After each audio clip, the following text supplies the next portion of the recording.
friends, I am gonna be doing the Once Upon Another Time book tag.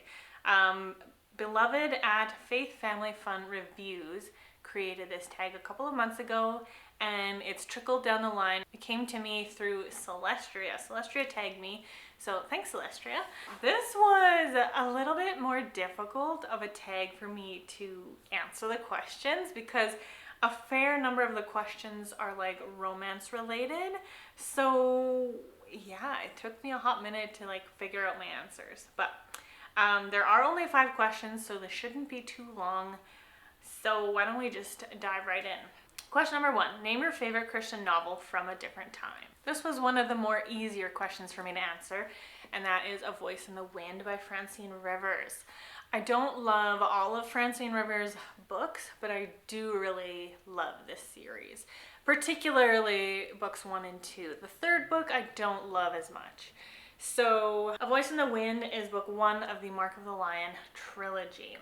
This book essentially is about a Roman gladiator fighter man who comes across the path of a servant of his sister, I believe, and she is a Hebrew slave, and she is actually a Christian, and that's illegal, that's forbidden, and he has an interest in her right off the bat, and they kind of have a very tense connection because their world, their society says they can't be interested in each other, and it wouldn't work, and this is not a good idea, and yet they're continually drawn towards each other. So there is the basic premise. There is a lot of faith content in books 1 and 2, more so in book 2, which is why book 2 is my favorite. But I'm going to go with A Voice in the Wind because it takes place in ancient Roman times. The next question is, name a historical couple whose love would last in today's time. This one was harder for me, but not as hard as the next question. So I did land on, what are their names again? It's been a minute. Karina and Quillen. Right. Okay. So yes, this is historical, obviously. And they went through so much before they got married and in the early years after they got married, because it was a marriage of convenience. And neither of them were really into the marriage to make a marriage. They were both interested in having the marriage for other reasons. So yeah, that makes having a marriage quite difficult. And the amount of things that they overcame, and they were mostly very dedicated to each other, at least to their commitment to each other. And I just feel like on that basis, and then I guess a little bit on what they experienced in book 3, leads me to believe that they would be a strong couple and could navigate today's world. The next question is, name a couple from contemporary Christian romance novel whose love would endure in the past. This one was very difficult for me because I don't read contemporary Christian novels, and I don't often read contemporary literary fiction in general. So it was very hard for me to figure out which couple could work, but I'm gonna land on the couple Liliana and Merrick from Dangerous Beauty. This is a contemporary novel. I don't consider it a romance novel, even though at the heart of it there is an a marriage of convenience, but it's not a romance, if you know what I mean. Their time together is out of necessity, and their relationship, their friendship, their connection develops very raw and naturally, considering the circumstances they're in, which is in the thick of human trafficking. So yes, partly I chose this couple because I couldn't think of any other contemporary couple but partly because of similar reasons to this couple, just based on all of the hardships that they go through in a short amount of time and the commitment that they show to each other throughout the hardships. I feel like that's a good indication of a marriage that will last. So I'm gonna go with Liliana and Merrick. Number 4, share a book setting from a different time that you would enjoy spending one day there. Okay, this one was hard for me to choose also because she did specify in a different time, and that leads me to believe she was not including fantasy.